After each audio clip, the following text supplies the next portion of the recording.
Hey guys, welcome back to Brance's Math Club. Today we'll be learning how to multiply powers with the same base. Here we have an example of what base, an exponent, or power is. Remember that the base is always going to be the number that you're going to multiply by itself. In this case, we have 4. And then 2 is our exponent or the power, which is how many times you're going to multiply it by itself. So 4 to the power of 2 means you're going to multiply 4 by itself twice, or you would do 4 times 4, which is 16. Okay, so here we have our basic example of how to multiply powers with the same base. As you can see in our example, we have 2 to the power of 4 times 2 to the power of 7. 2 is our base, which is the same, and so what we would do is add the exponent, because that is how you solve the problem when you have the same base and different exponents. You just add them. Or even if the exponents were the same, you would still add them.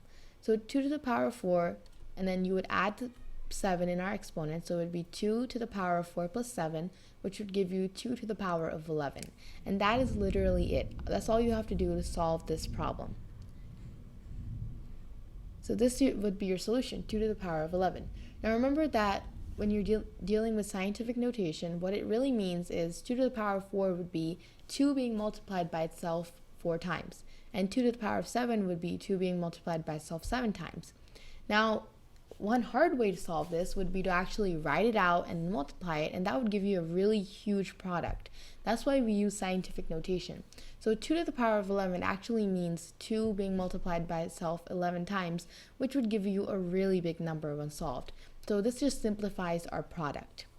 Okay, so now that we have a basic idea of how to multiply powers with the same base, let's go ahead and do a different kind of problem dealing with the same topic, of course.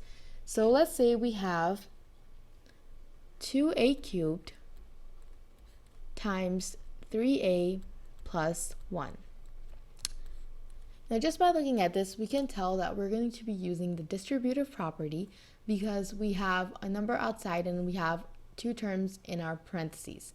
So we have 1 term on the outside and 2 terms in the parentheses, so you would have to distribute the outside term to the inside terms. So 2a cubed, we would have to multiply it first by 3a and then by positive 1.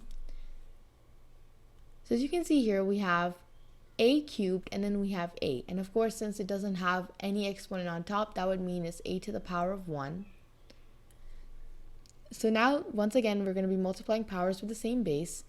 But first, we would have to multiply 2 times 3, which would give us 6. And then a cubed times a to the power 1. Remember, you have to add the exponents. So a cubed times a to the power 1 would give you a to the power of 4.